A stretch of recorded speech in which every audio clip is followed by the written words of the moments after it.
Hey beloveds, welcome to Beanie TV, where I'll few sprinkles of spiritual sassiness. So if you are new to my channel, I start every video with an affirmation. So go ahead, get comfortable. Go ahead, close your eyes. Take a deep breath in. Release. I am all that I am, thanks to the great I am. I am all that I am, thanks to the great I am. I am all that I am, thanks to the great I am. Go ahead and take a deep breath in. Release. That felt good.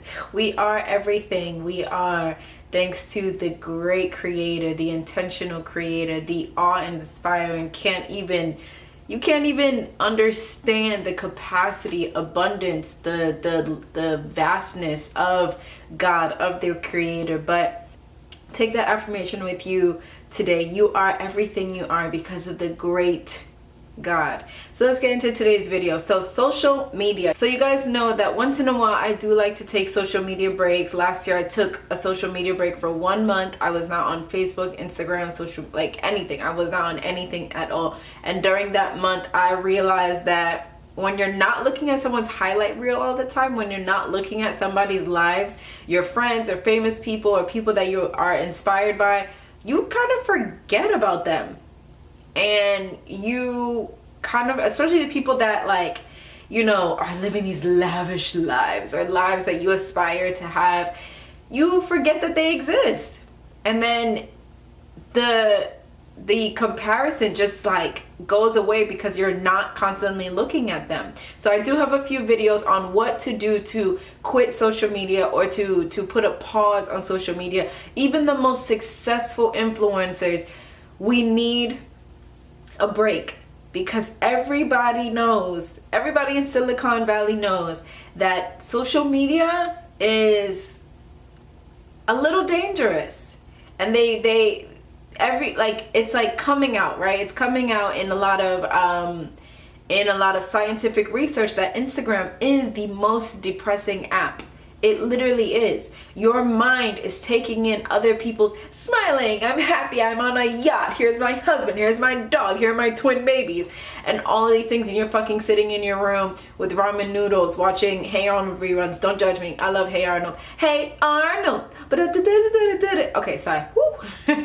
But yeah, honestly, your brain is taking in all of these images, and then you are naturally comparing it to your own existence, and it automatically, subconsciously has you thinking you're not enough, you're not pretty enough, you're not tall enough, you're not smart enough, you're not spiritual enough, which is all bullshit. Which goes back to the affirmation we started with. I am everything I am because of the great I am. God made no mistakes in creating me. And so some tips to not compare yourself to others on social media is, one thing that helps me is to remember that I don't know what that person had to do to get that thing. So I don't know how that person sleeps at night. I know I sleep good at night. You know, like, I know sometimes I cry myself to sleep, but I sleep well. I sleep good at night, knowing that like I've done well, I'm doing well, and I'm waking up and I'm choosing again and I'm going again and I'm allowing the next day to occur. Like, I sleep well. When I see somebody on their yacht in Italy with their beautiful clothes and their like pre-made poses, I don't know how that person slept at night. I don't know if that person is crying themselves to sleep. I don't know how much money they have in their bank account. I don't know what their relationship is with their mother, with their father. I don't know this person. So I'm not going to assume just because they're smiling on social media that they're happy. I'm not doing that. So that's one thing for me, is remembering I don't know how they got there. I don't know what they had to do. I don't know what they had to do to get on that yacht and take that picture. I don't know, and I don't want to know. My life is my life. My path is my path. And there's nothing wrong with like looking at things and being like, oh, I would love to experience that. Oh, I would love to have that. And putting that on your vision board, putting that on your bucket list. Nothing wrong with that. The problem comes when you start to compare. Comparison is the thief of joy. Comparison has you forgetting your own blessings. So another thing that I do when my ego starts to look at somebody and starts to say, what is she doing? She's doing the most. Or he is so whack. He is so corny. You know what I do? I check myself and I unfollow them. Because I actually don't care about this person. I'm not a natural born hater at all. I'm a congratulator. I'm your biggest cheerleader, okay? I've always been that way. I've never been a hater. But with this social media, guys, we don't know the after effects, how it's affecting us. First of all, okay, when you're on your phone and you're like this, like on your phone, can you guys see that? Like when you're on your phone like this, do you understand the neck and shoulder situation that you are causing yourself? Like, be conscious. I know this video is kind of all over the place, but take notes, okay? Okay, guys, take notes. When you're on your phone, bring your phone to your face. Don't go down. I'm trying to like show you guys on camera, but you know what I mean. Don't be looking down at your phone. Pick your phone up to your face because you are messing up your posture. Guys, we're all gonna get old. You want to age gracefully. You don't want to age into a hunchback. So, oh, I almost choked. Bring your phone up to your face. I know like it takes practice and it's kind of weird to like hold your phone like this and be all like proper, but your neck and your back, my neck, my back, that you are going to be thankful for that later on in life. Another way to just stop comparing to stop comparing yourself to others on social media is to understand that you are looking at the best moments of people's lives.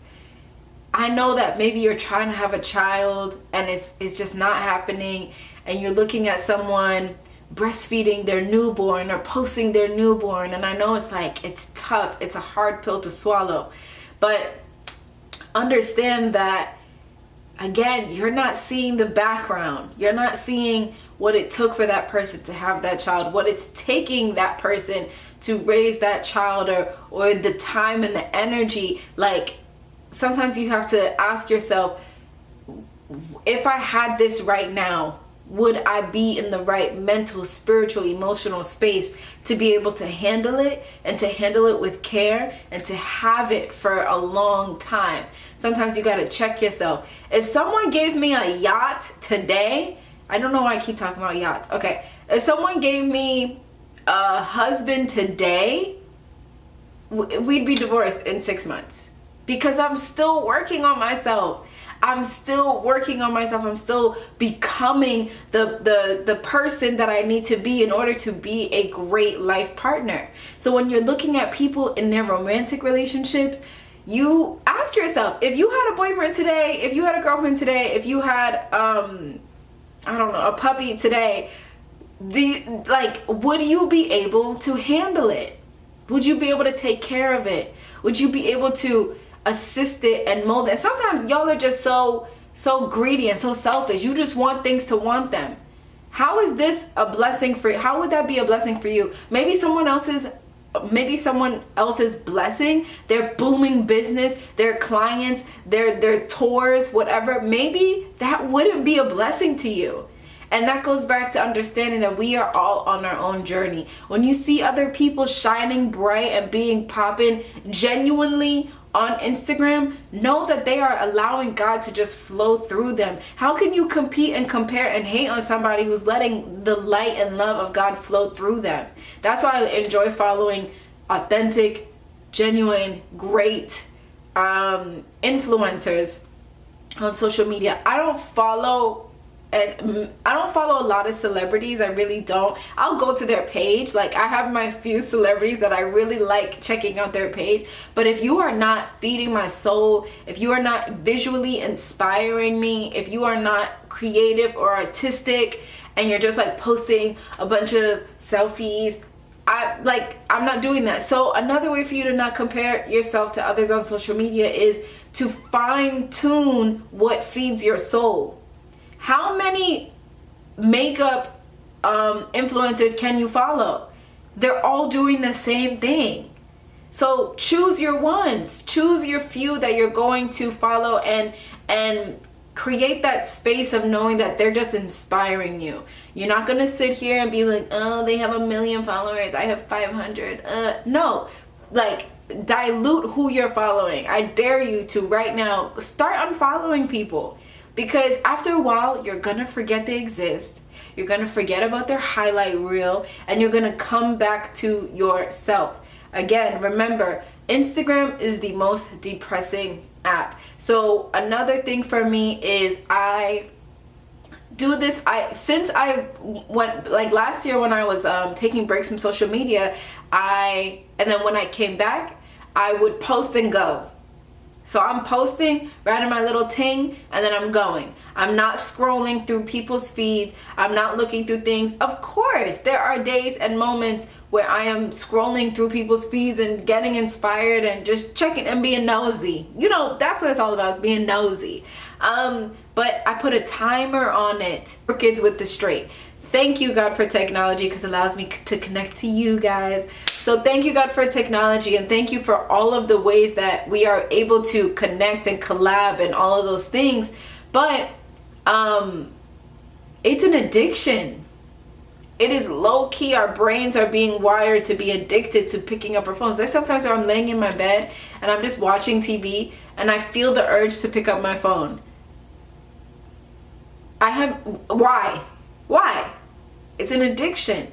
Our brains are being addicted, and everything costs something. So understand that, yes, Instagram is free, Facebook is free, Twitter is free, but what is it costing us?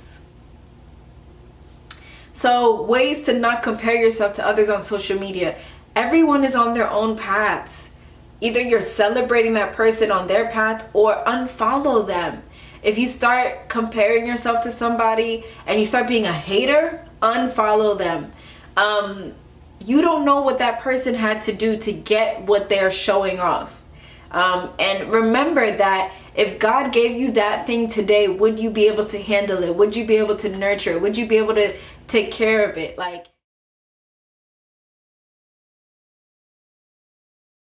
The internet grew up with me. I didn't have the internet for a long time, and then AOL came, and then AIM, and then we didn't have phones in 8th grade. I didn't have a phone until I was 13 or 14, and even then it was a Nokia little thing or whatever, and I had to beg my mom for it, and the only thing you could play on there was Snake. And then you used to run home, get on the AIM, wait for the dial-up,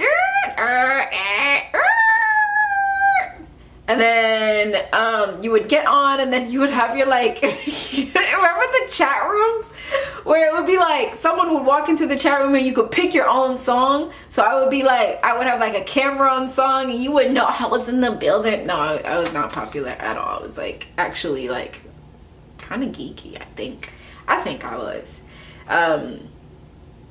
But yeah, so you had the AIM chat rooms, and then we get to high school, and then we have MySpace. Hours of my day coding and putting things and making the top 8, top 4, causing mad fights, okay? Top 8, top 4 on MySpace, glittery cursors, what?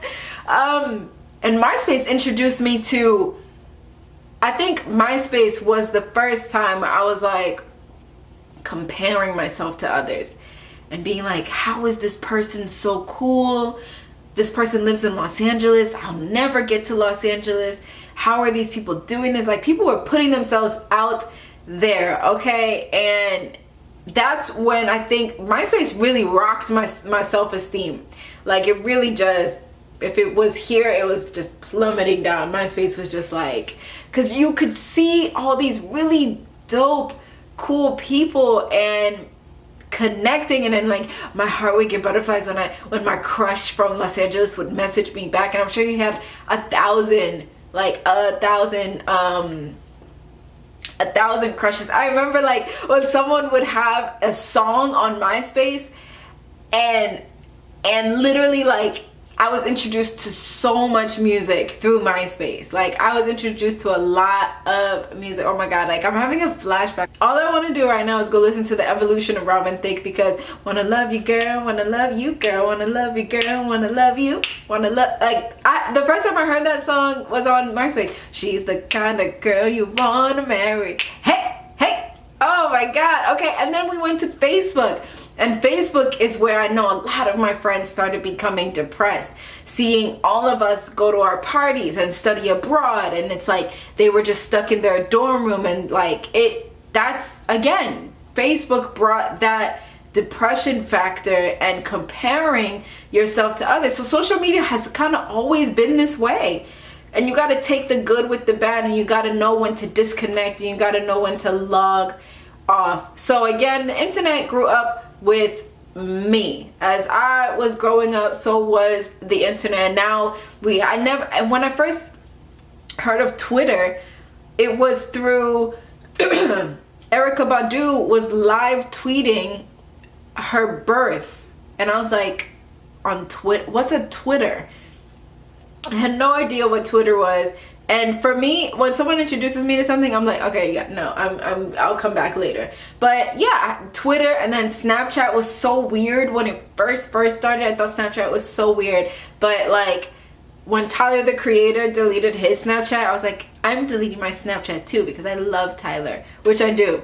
But I actually don't even have Snapchat anymore. I thought it was too much to do Instagram stories and Snapchat when you're at a concert or whatever. It was too much. I was like, no, I like Instagram. I like how Instagram looks. I like the aesthetic. I like the cleanliness of it. So I'm an Instagram girl. But yeah, it's like, who knows what is coming up next? Who knows? And remember Vine.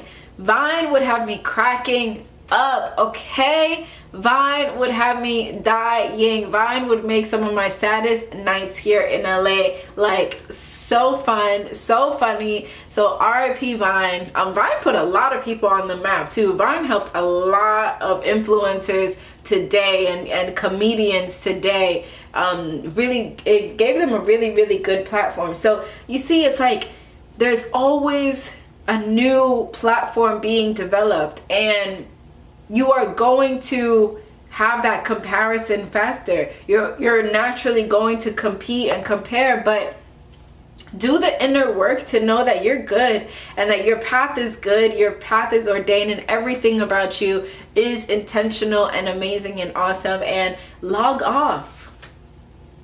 Log off when it gets too much, and create boundaries for when you decide to come back. And that's it.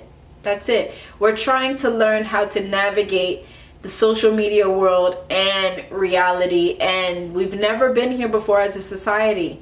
So it's challenging, it's tough, but we got this. We're gonna come out on top like we always do. We always do. As a race, as a nation, as the world, we always come out back on top, no matter what craziness is going on. So I thank you guys for tuning in. This was a long-winded video, but I really do hope that you guys took notes, you implement this into your life, and I'll see you guys next video. And whatever you do, stay off the explore page.